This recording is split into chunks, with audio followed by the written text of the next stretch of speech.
All right, good morning, everybody. If you would go ahead and come on in and find yourself a seat. If you do not have a handout, Craig Collins is right here about halfway back.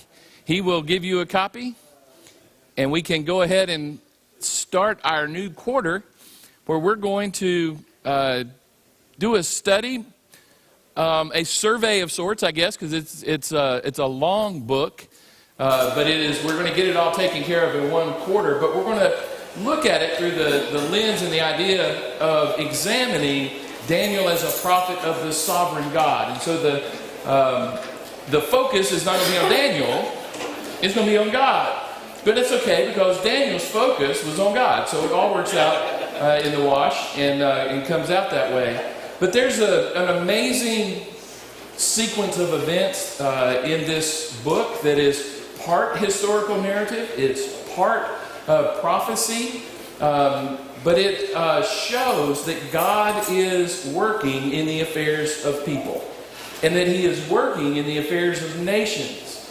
What do we learn about God's sovereignty over nations in the New Testament? Perhaps maybe in the book of Romans. You didn't realize there was going to be a Bible quiz first Sunday of the quarter, did you?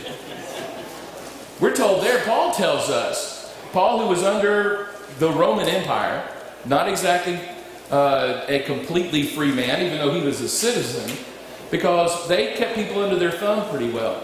But he said that we're to submit to governments because governments are ordained by God as authorities over us.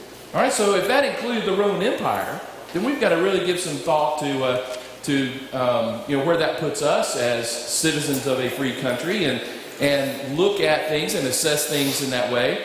Daniel was a citizen, not by choice, but he became a citizen of the Babylonian Empire. The nation, the empire that overtook Judah. It was very violent. It was not a pleasant transition in any way. He was ripped from his homeland and taken into exile. But we're going to learn a lot about Daniel during that time there, but we're going to learn even more about God and how God operates when His people are in the midst of trouble, when they're in the midst of, in this case, a foreign government, or where we as the church are engaged and involved in the midst of our own government. What is it that God has done and will do for us? We think about history, and we're going to look at a lot of history, especially today in our introduction, because there is a lot of historical context to the book of Daniel. But if we look at the history, the biblical history of God's people, the Hebrew people, the sons of Jacob, the Israelites, we know that God planted His people in the land of Canaan as a nation. And He told them, even when they were coming out of Egypt, that He was doing this to display His glory. He was doing this to show His holiness. He brought the people out of Egypt, out into the wilderness to Mount Sinai, gave them the law, created the identity for these people. And then after their rebellion, they wandered for 40 years, but He brought them into the land of Canaan to fulfill His promises to Abraham and to Isaac and to Jacob. And He put the people there in this land. And His intention, His stated intention, that if the people would fulfill this covenant, if they would do as He had called them to do, that He would reveal His glory to all the nations around it. That people would see that Israel was a distinctively different people because of their God. Now, fast forward, what actually happened in retrospect? Did Israel influence the nations around her, or did the nations around her influence her? Yes. Yes. They wanted a king, just like all the other guys. They wanted the gods of just all the other guys. Some of them would accept Yahweh too, but they, wanted to hedge their bets. And so they had this blended theology that was going on, and they really returned from the monotheism to a pantheism of sorts there. But this is what God had intended to do. And all the prophecies of Messiah were about drawing the attention of the world into this place and to this family where Messiah would come and thereby the kingdom of God would expand. Interestingly enough, God did this with or without the people. But he was preserving Judah to preserve this bloodline. Now, what does that have to do with us? And why do we want to look at this? Well, because there's a context here that speaks directly to us. And when things didn't work out because the people broke the covenant, God sent them into exile. Just as he had promised. It was not out of the blue or anything. This is what God had promised he was going to do. But now God, instead of planting his people as a nation in the land of Canaan, he is planting his people in exile among the nations. Now, how is that more like the church? Or is that like the church? Yes. Okay, you're not allowed to just say yes. Yes, and. Well, okay. Looking at today, Christendom in general is very small compared to all of the other lifestyles, thought patterns of the world. Mm-hmm. And where's the difference from then to today? Sure. Except that we have Jesus, who was preserved by God by preserving his people. Sure. What kind of an influence are we supposed to be scattered amongst the nations of the world? Light. Light, absolutely. Salt and light, absolutely. A leaven of sorts there. We're supposed to permeate the whole lump, or to make disciples of all the nations. There in this parallel then, God has already started with Judah, working on what he is going to do, what he's going to accomplish with the church. He is going to scatter the church. What happened in the book of Acts when everybody was just kind of hanging out in Jerusalem? What happened? What arose? A persecution. And the people began to go. They began to do what God had told them to do in the first place. You're going to be my witnesses here in Jerusalem, then into Judea, then into Samaria, and then into the uttermost parts of the earth. And what did they do? They camped out in the temple. They camped out there in Jerusalem.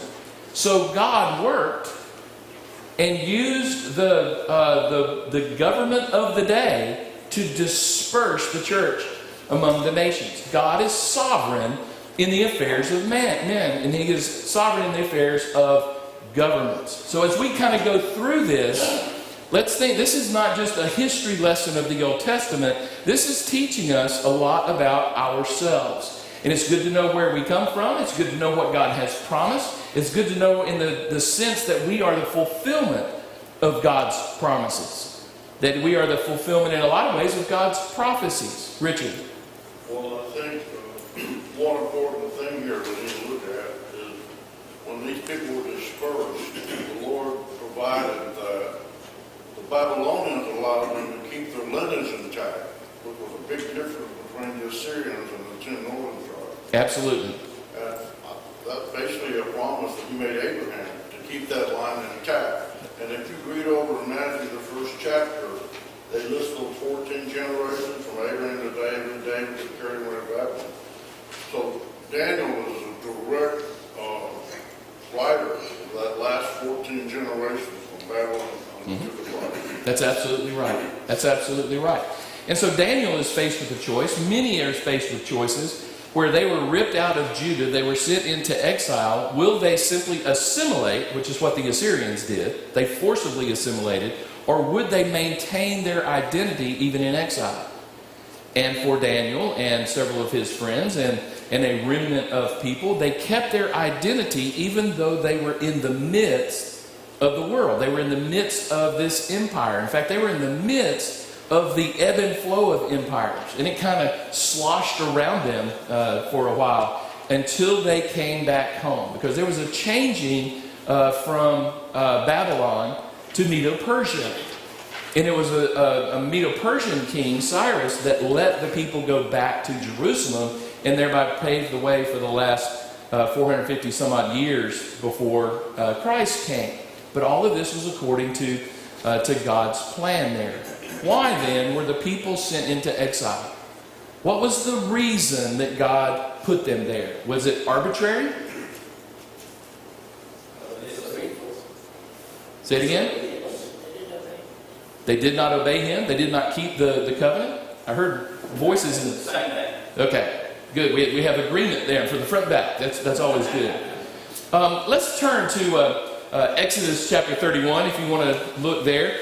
And let's just kind of follow a progression here.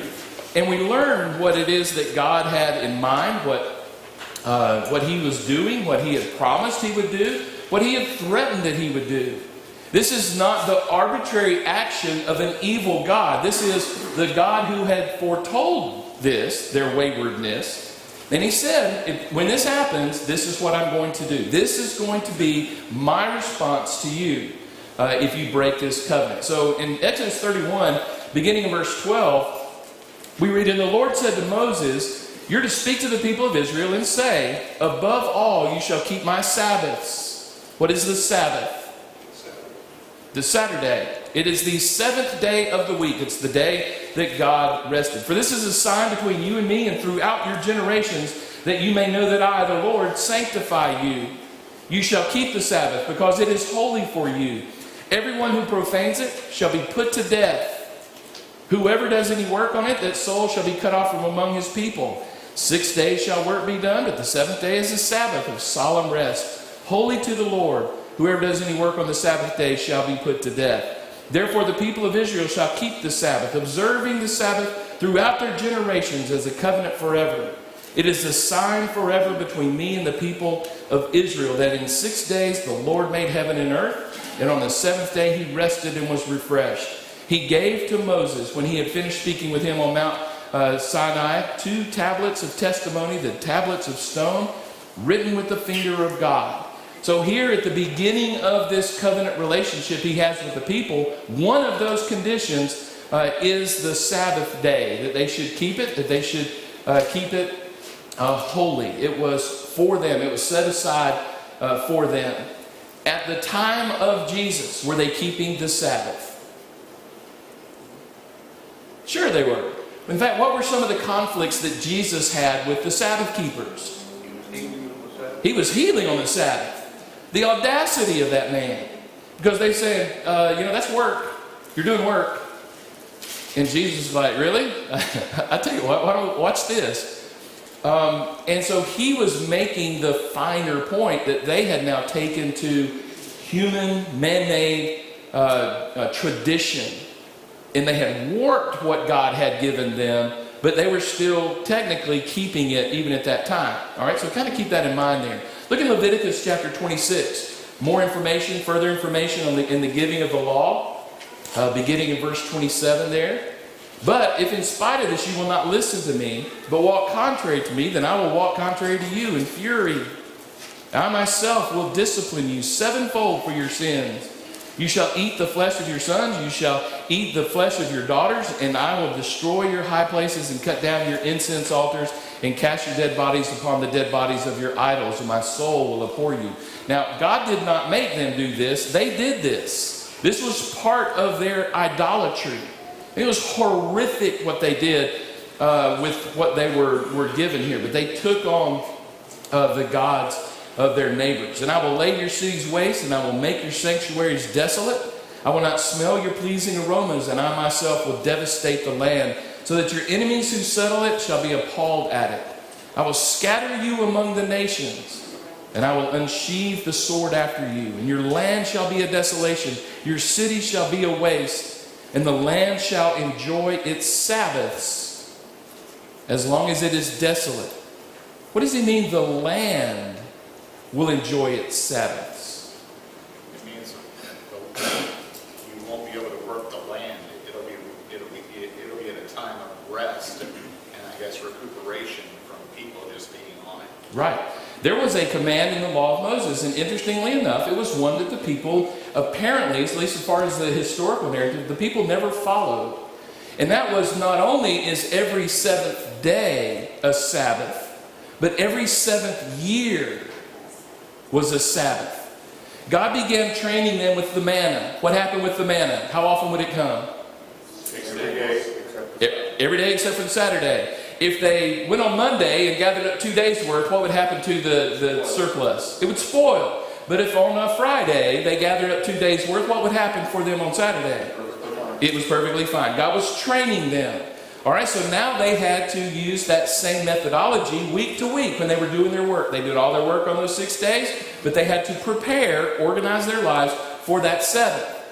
All right, all of that seems pretty easy, right? We can kick back on a Saturday. Everybody understands, go do the work.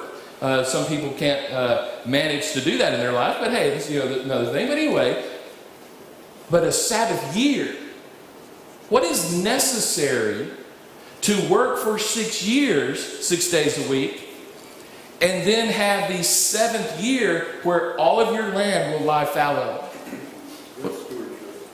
Good stewardship. What else? Lay in store. Lay in store, absolutely. Trust. What will you have to trust? That He will provide. Absolutely. God was training them to depend upon Him. And so, they had lessons. What did Joseph do when he got the dream that there were going to be 7 years of plenty followed by 7 years of famine? What did he do? He stored up. Was there plenty to eat? Absolutely. Even for Canaanites, wandering Canaanite families, brothers coming down there with a long-lost brother, all of those things, it showed them this is how you do it. Matthew. Did this coincide with the year of Jubilee? No, although it is 7 sevenths, or 7 sevenths. So I guess it does. Yeah, it correlates. That would be the ultimate. But there, it's liberation and return. The land of Jubilee was every 50 years. So it's 7 sevens. And then in that year of Jubilee, everything would return back to its original. If you had become indebted and had to indenture yourself to someone else, you would then be free. If you had sold the land of your inheritance, it would revert back to you. Personally and philosophically, I believe that's wrong. That's what's incorruptible about our current banking system. Because this debt just keeps on growing and growing and growing with no year of Jubilee. That's supposed to, it feels like it should innately be in there. That would prevent the problem we're in right now. Absolutely. Absolutely. The closest we have to it, again, somebody correct me if I'm wrong, I seem to recall early on in looking at things, you cannot enter into a lease beyond 99 years. Of course, the first lease I ever entered into, I think I was 20 or 21 years old, so that would put me at 110 and I can get out of it, right? But I think that's the closest we have. It's like a consecutive 99-year sentence is, how many times can you serve a life sentence? But anyway, so God had put all of these things in place, but Jubilee was to free people from those. So here's the Sabbath rest. All right, let's go back in Leviticus 26 there. As long as it lies desolate, it shall have rest. The rest that it did not have on your Sabbaths, when you were dwelling in it, as far as those of you who are left, I will send faintness into their hearts in the land of their enemies. The sound of a driven leaf shall put them to flight. They shall flee as one flees from the sword. They shall fall when none pursues. They shall stumble over one another as to escape a sword, though none pursues. And you shall have no power to stand against your enemies. Notice again the sovereignty in the affairs of people. God is like with the Midianites. If you remember the story of Gideon, this was a powerful army that was there. And what did God do? He confused them in the middle of the night. They attacked each other and they were routed with just a few men from Gideon. God works in the affairs of people, and He maneuvers through this. God is sovereign over His creation. Now He's talking about His own people. He is, I'm telling you, when you do this, not if, when you do this, you're not going to be able to stand. You're going to be put to flight. Even a leaf, a leaf. So these people are going to be skittish when this happens. And again, God is orchestrating this. And you shall perish among nations, and the land of your enemies shall eat you up. And those of you who are left to rot away in your enemies' lands because of their iniquity, also because of the iniquities of their fathers, shall not run away like them. But if they confess their iniquity, and the iniquity of their fathers, and their treachery that they committed against me, and also in walking contrary to me, so that I walked contrary to them, and brought them in the land of their enemies, then, if then their uncircumcised heart is humbled, I will make amends for their iniquity. Then I will remember my covenant with Jacob, and I will remember my covenant with Isaac and my covenant with Abraham. I will remember the land. And so God is saying, when all of this happens, all you got to do is come back. You can remember, these people were committing abominations before God. They were sacrificing their own children to idols. So this wasn't just a technicality of a rule violation here. This was a very serious affront to God. And then they were taking the blessings that God gave him, and they were proclaiming, this is this God that gave this to me. This is this God that gave this to me. And they were turning their backs on God. But there were some very serious things, not the least of which is the fundamental lack of trust and faith by allowing or not allowing the land to lie fallow, to have these Sabbath years where God would have provided for them, and that would have shown his glory to the world. All right, so let's look in 2 Chronicles 36 now. Beginning in verse 15, it says, the Lord, the God of their fathers, sent persistently to them by his messengers because he had compassion on his people and on his dwelling place. That would be Jerusalem, of course. But they kept mocking the messengers of God. These are the prophets, despising his words, scoffing at his prophets, until the wrath of the Lord rose against his people, until there was no remedy. Therefore he brought up against them the king of the Chaldeans. Now who are the Chaldeans? The Babylonians, absolutely. All right, so here's God again. God brought them up. Now we're going to look at the historical background of this here in just a minute. But God brought up the Chaldeans. If God didn't want the Babylonians to conquer Judah, would the Babylonians have conquered Judah? Why not? They had a powerful army. Because God wasn't going to allow it. That's what he did time and time again. He protected his people against them. And now he's removing that protection. The Chaldeans who killed their young men with the sword in the house of their sanctuary and had no compassion on young man or virgin, old man or aged. He gave them all into his hand, and the vessels of the house of God, great and small, and the treasures of the house of the Lord, and the treasures of the king and his princes. All these he brought to Babylon.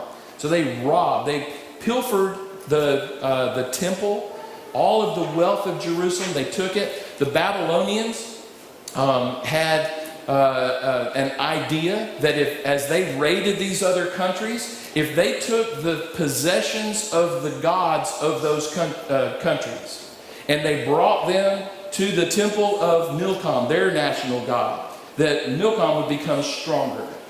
So they're not doing this just because it's the Hebrew temple. They're doing this because that's what they did. And so they take all this stuff, they deposit it in the temple to Milcom, and Milcom gets stronger. He takes on the character and he takes on the strength of the gods that they conquer. So they thought they had conquered Yahweh. In reality, they had simply conquered the people who had betrayed Yahweh. And he burned the house of God, broke down the wall of Jerusalem, burned all of its palaces with fire, destroyed all its precious vessels.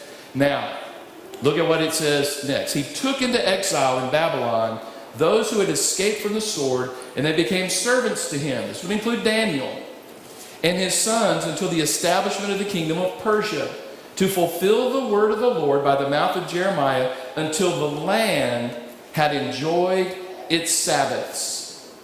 All right, so they had gone 490 years without obeying the Sabbath year.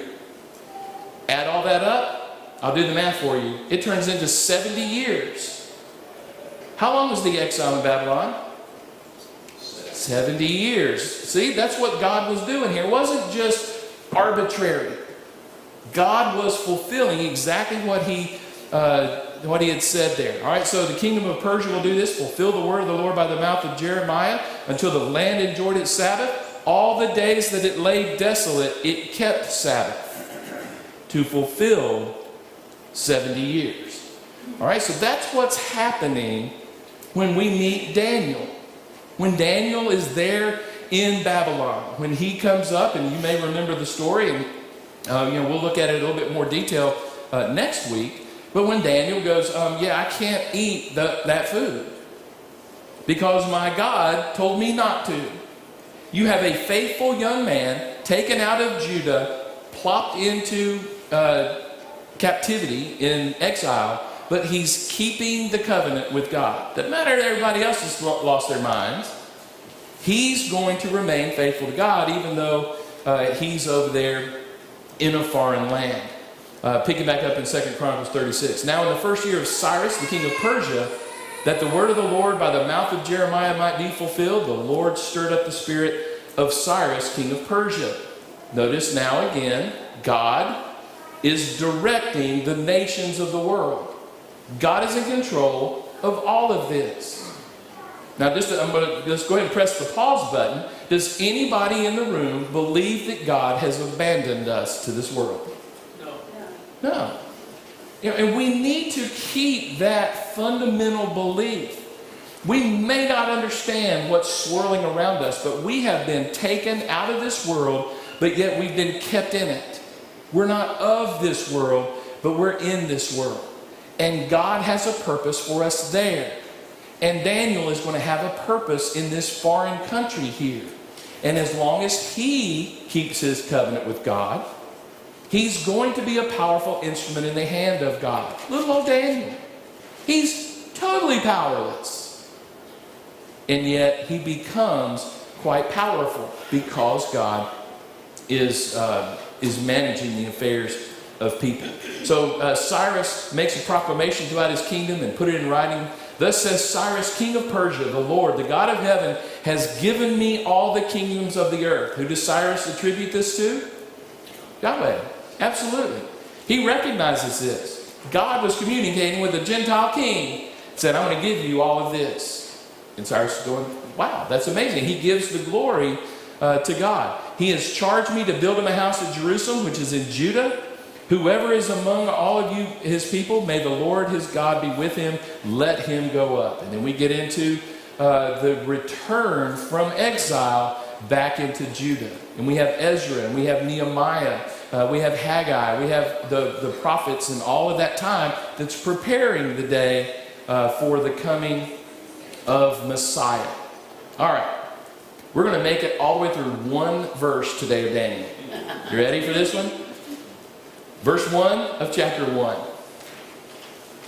In the third year of the reign of Jehoiakim, king of Judah, Nebuchadnezzar, king of Babylon, came to Jerusalem and besieged it. You know, if you imagine the sieges of castles with the siege works where they would build towers right up against the wall, they would make earthen mounds and everything, and they would have siege machines throwing boulders against the walls and knocking them down. These guys, they had the machinery of war. They knew how to besiege a city, and that's precisely what they were doing here. And so it is in this context, in this historical context, there is no denying in world history that chapter 1, verse 1 is historical truth. So this doesn't occur in a vacuum. This isn't myth. This isn't fable. This isn't some fanciful recollection trying to superimpose on the past a narrative that we've developed in the future so that things make sense to us. This is what God said happened, and this is when he said it had happened. And this is in the context of the things that were going on there.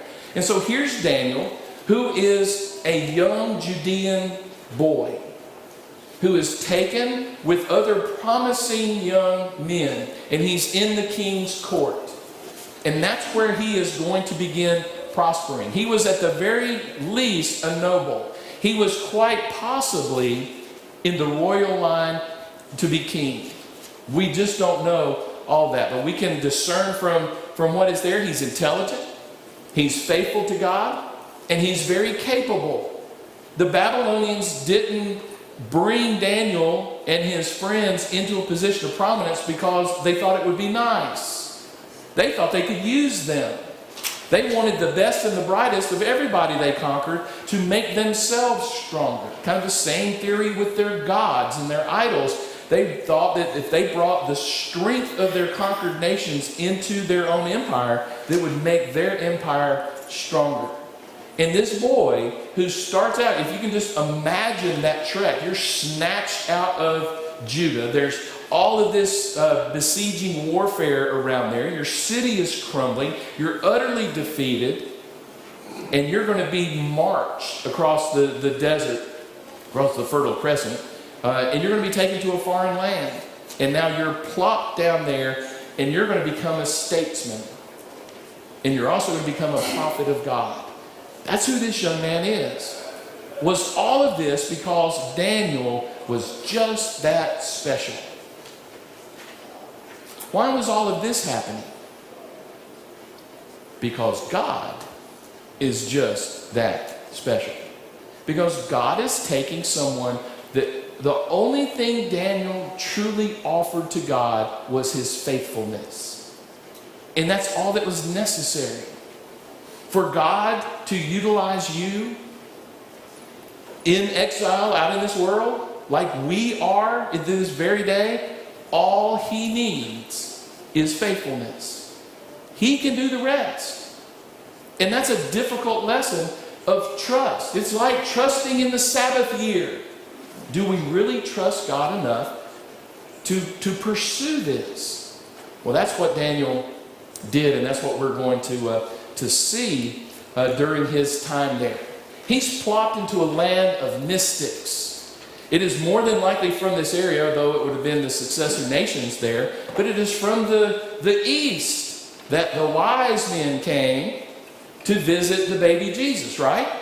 They were astrologers, they were astronomers, they were sorcerers, they were magicians. You had Zoroastrianism, all of the mythology and mysticism of the East was just brought together in this place. And so here's Daniel.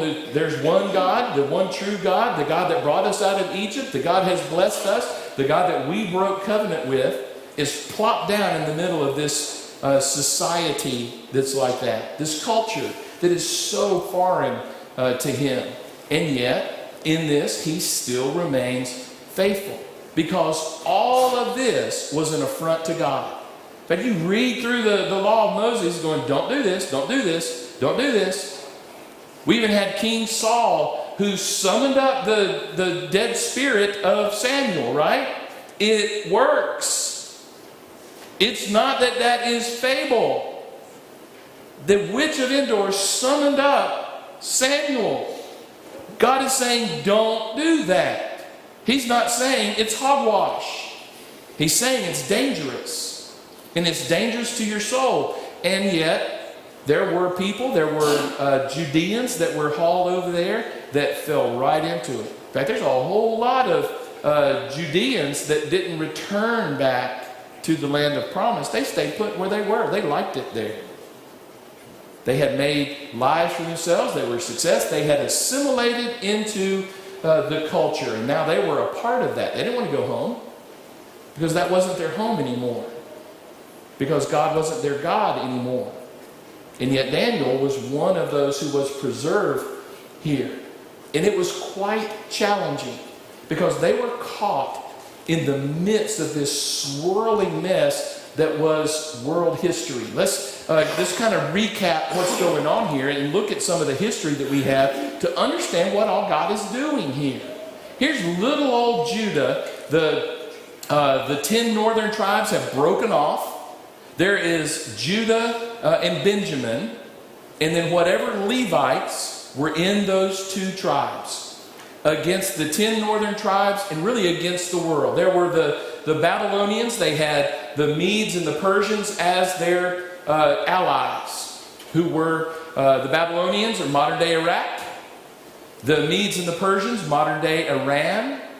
And so all of that going over, drifting over toward modern day India, that was who was over there. To their north, in what is modern day Syria, is the empire that was the big dog on the block for a lot of this time, Assyria. And the Assyrians were headquartered in Nineveh, the city that Jonah went to, that he preached repentance, and they repented. And he got all bummed out about it because those are bad people. What if they do repent?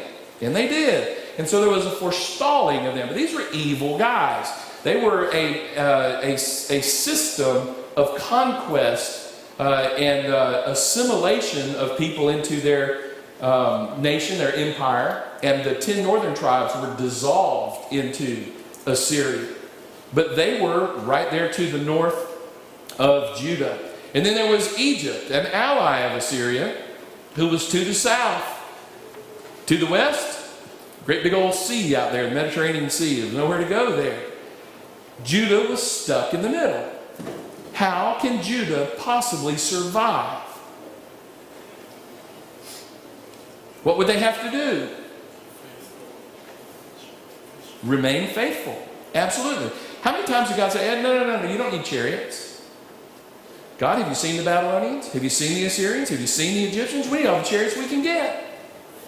No. You need me. That's all you need. And as long as they were faithful, they had the protection of God there. If you look at all this swirl of history around Judah that led up to that captivity there and to their return, the purple here is Assyria. Notice the arrows going back out. They would conquer a land, and they would take people out of it, and they would disperse it into the rest of their empire. They took these 10 northern tribes. We now know them as the lost tribes of Israel. All right, because they were lost to history. They were dispersed.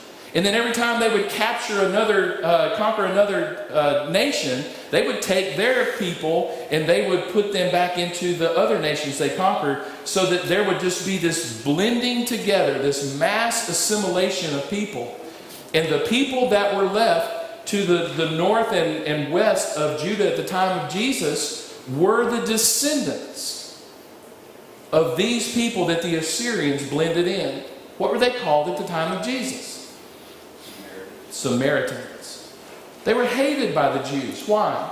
Because they were not of pure blood. And so that is who these people were. And it was a result of all of this. But you had Egypt there to the south.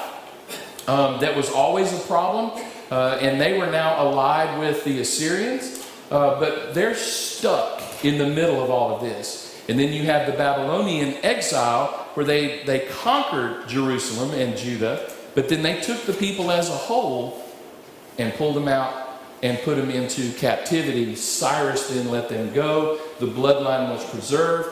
And the ancestors of Jesus returned to the land of promise, keeping that bloodline going, keeping the genealogies alive, so that they knew that Jesus was in line to be a king of the Jews. So we have all of this that's going on here.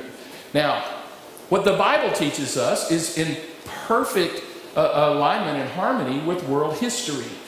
There were amazing events that were going on in the history of the world here, because King Josiah, the boy king, has now grown up. And in 609 BC, there was a battle at Megiddo. In the New Testament, there's references to Megiddo. What are they? It was also known, it had a mound there in which was called a har. So Har Megiddo, Armageddon. One of the most fought over pieces of real estate on the planet. It was literally at the crossroads of empires. And here's one of the many battles at Har Megiddo. And this was the Egyptians that were rushing up to Assyria, so that they could help their allies, the Assyrians, defend against the attack of the Babylonians. And Josiah pops out of Jerusalem with his army, and he attacks them. It caught him by surprise. But Pharaoh Necho II was delayed. There's no real strategic advantage to Josiah doing what he was doing, other than there was an invader that was coming through his land. And he went out and stung him. But it cost him his life. In 2 Chronicles chapter 35, we read the account of this battle that cost the king of Judah his life. But interestingly enough, it delayed the Egyptians long enough for the Babylonians to have success and take the capital of Assyria.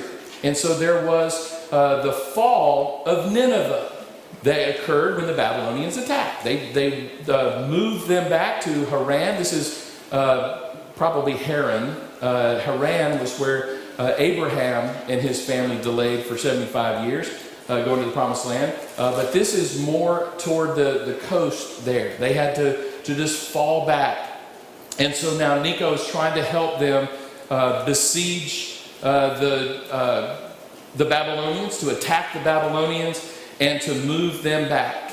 And so all of this is happening. Judah is now without its faithful king. It is now in the death throes of a sequence of unfaithful kings. Kings who would try to make alliances. Kings who would try to do anything in the world but turn to God. And so now they're in their final years of life as a cohesive nation. And the crown prince of Babylon, whose father, of course, was the king, Nabopolassar, his son, his pride and joy, Nebuchadnezzar, in the command of these armies, goes out and fights a battle. And the battle of Carchemish was toward the coast. It's moving up toward, in modern day Assyria. It's up toward Turkey. It's there in that netherland in between those nations there. And this massive battle, this historic battle that is mentioned in Scripture for us, that is recorded for us in chapter 36 of 2 Chronicles. In all of this is where Nebuchadnezzar becomes a world power. He is a man who ascends to prominence. The known world at that time, they all knew who he was because of his great victory here at this battle. He defeated Assyria. He defeated their last ally, Egypt. Assyria was kind of tossed on the ash heap of history, again with a little sting that came from the army of Judah and King Josiah, who just inexplicably attacked the Egyptians on their way up.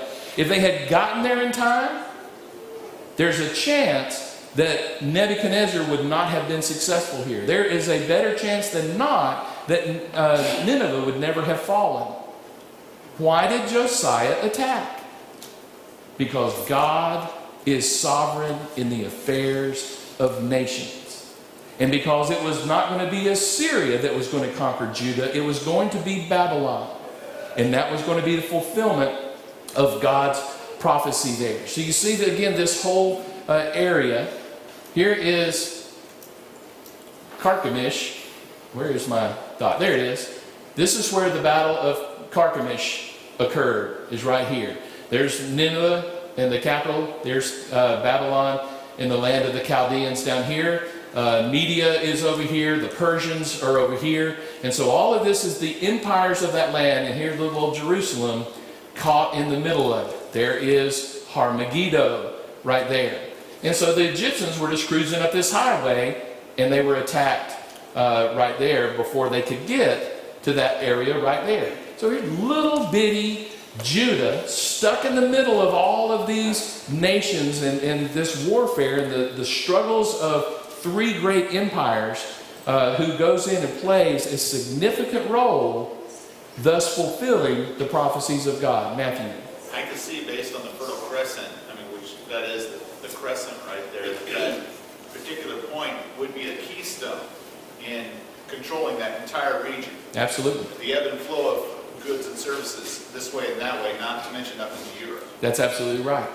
And, you see that Alexander and his guys would have come from over in this area, Macedonia, would have come through this area and swept down here. You had some of their forces went down. They took Egypt here, but they conquered all of this area and then over this way and had the largest land empire that had ever been seen in the world. And that occurred in the intertestamental period, after the return from exile, before the Romans took over. And so all of that is going on in the midst of Bible history. And we're able to pinpoint it in time because of all of these repetitious listing of kings. We tie these things together. We know when they happen because world events bear them out. So Judah's quandary when they lost Josiah, what should they do? Should they seek an alliance? There was the efforts to try to gang up with Egypt now and get an alliance with them. Assyria was gone. Babylon is the big boy on the block.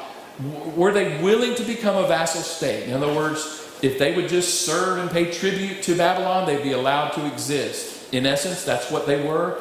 That's what Judea was at the time of the Romans, at the time that Christ came. They were a vassal state of Rome. They had agreed to all of that.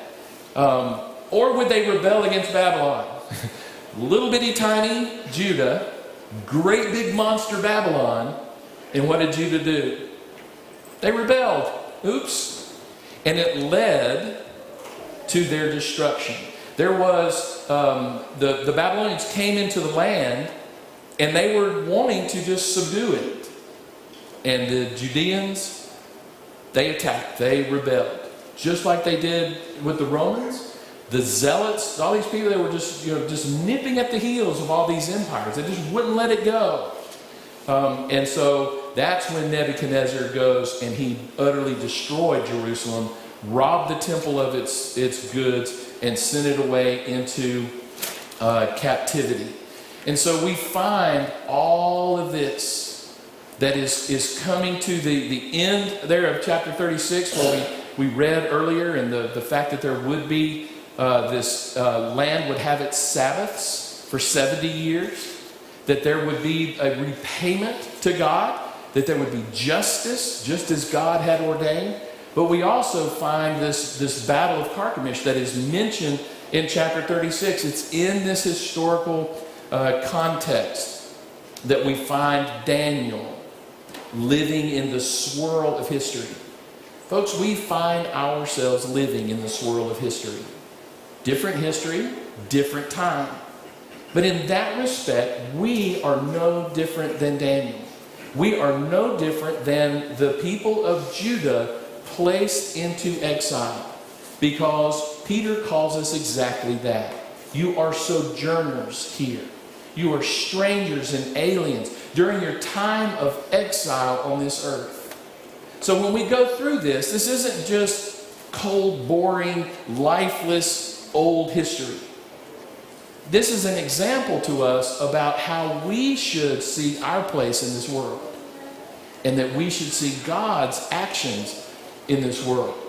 And so we see all of this happening. If you take the first two verses of Daniel, you take the entirety of chapters 35 and 36 of 2 Chronicles, and there's your overlap to kind of tie the history of those two together. Verse 2, I said we're only going to get one verse. We're going to get verse 2, and then the lesson is yours. The Lord gave Jehoiakim, king of Judah, into his hand, along with some of the vessels of the house of God, and he brought them to the land of Shinar, to the house of his God.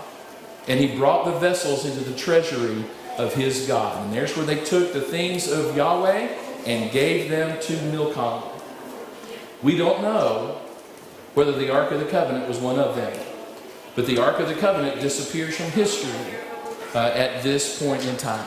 All right, that's our lesson this morning. Closing thoughts, comments, questions? I appreciate you being here. Look forward to our time of worship together.